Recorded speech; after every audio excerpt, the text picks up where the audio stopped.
Good evening. Tonight I want to share with you an issue that intrigued me since my early childhood. It all started in La Paz, Bolivia. I was with my grandmother, and we kept seeing children sell candies just to make a few pesos a day. I told my grandma, why don't we bring all of these children back to the house and give them food, clothes, and a bath? She told me, Katarina, it is a lot more complicated than that. Complicated. Since then, that word did not leave me. Complexity felt like an obstacle or an excuse. Wherever I lived, Haiti, Brazil, the US, Belgium, and now the UK, complexity felt like a way for us to not find solutions to our problems. Our generation has far more information than any other generation before, yet we seem to struggle even more with complexity than ever. And so today, I want to share with you a little tip to address complexity. Because if our generation wants to have any chance to even tackle the existential threats that we face, climate change, wars raging from Ukraine to Sudan to Haiti, we have to embrace complexity, not reject it. And so a way for us to embrace complexity is a kaleidoscope. Let us all use a kaleidoscope. Does that ring a bell? A toy that some of us used when we were younger, where different images and shapes and colors form to create one whole? Well, that is the solution I propose today. But before I share with you the solution, I want to highlight three main reasons I think are the reasons why we fail to embrace complexity. Number one, it all starts with our education. Students around the world are pushed to choose the field they want to study in earlier and earlier. My father once told me this quote from a major Renaissance French physician and writer. It goes, "Science without conscience is but the ruin of the soul." And that is the core issue. Through earlier specialization, we gain depth and expertise, but forget why we decided to become the experts in the first place. And this fragmentation of knowledge is becoming more acute in the age of artificial intelligence. Why are we creating AI? To make peace deals more viable or to make war more efficient? That is why more than ever, we need people who will both understand technology and its ethical implications. The second reason why I think we struggle so much to embrace complexity is our political systems that reinforce tribalism. Binary thinking has become our default, and citizens tend to reward the loudest, most extreme voices, but not the most nuanced ones. Another French philosopher said, Albert Camus, he said, "You must have the courage of nuance." Nuance is not sexy, it's not Instagrammable, but it takes on board different perspectives and viewpoints.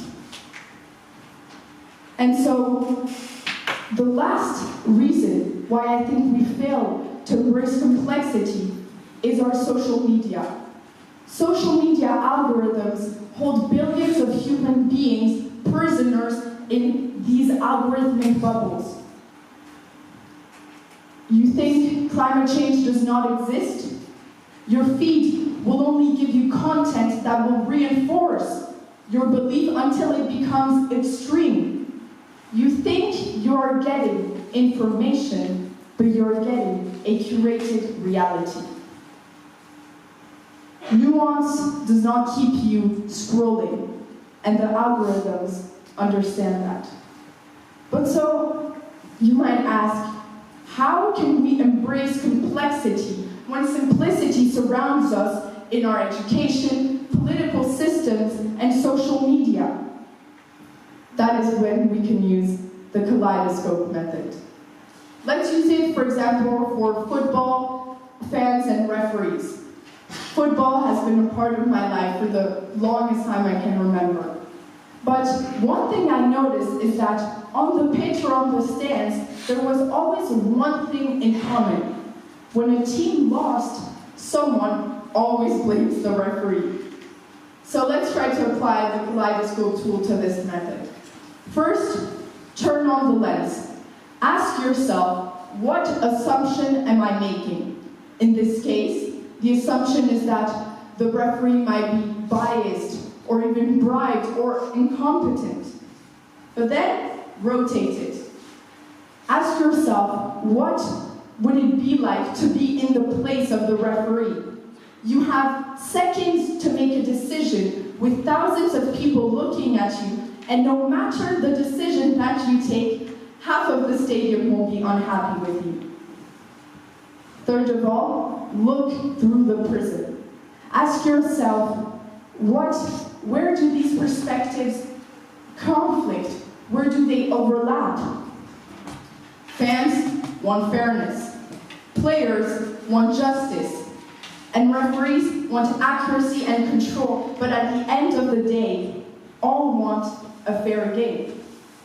But so when we fail to understand the complexity that it is of being a referee,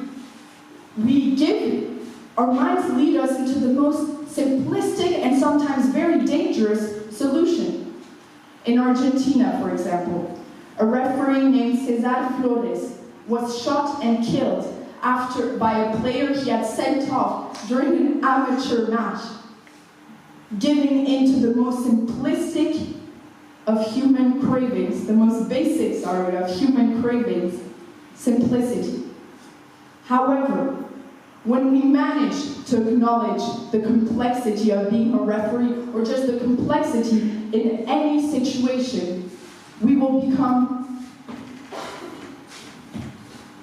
better decision makers that will stop seeing the world as binaries, left, right, win, lose, yes, no. We will become harder to control by the algorithms, because algorithms work better on people who want and who crave simplicity. And lastly, we will be able to rebuild dialogue and have debates on the nuances and not the extremes. The kaleidoscope method is not an entirely new method. Montaigne, Albert Camus, they've all mentioned it. However, our generation has to hear it applied to our unique context. A compass points you into one direction. A kaleidoscope shows you all the different shapes and forms. And when you turn the kaleidoscope, you don't lose the first pattern, you just see more. And what we have to understand is that nuance is not a weakness, but the only way to see the world. Or is that just me being a little too simplistic? So, next time that you're certain about an issue, try turning on the kaleidoscope tool. Turn on the lens, rotate it, and look through the prism. And you might be surprised, but do not be afraid by the beautiful painting called complexity that you will see. On the contrary, embrace it and use it as a way to make the world we live in a better place. Thank you so much for your time.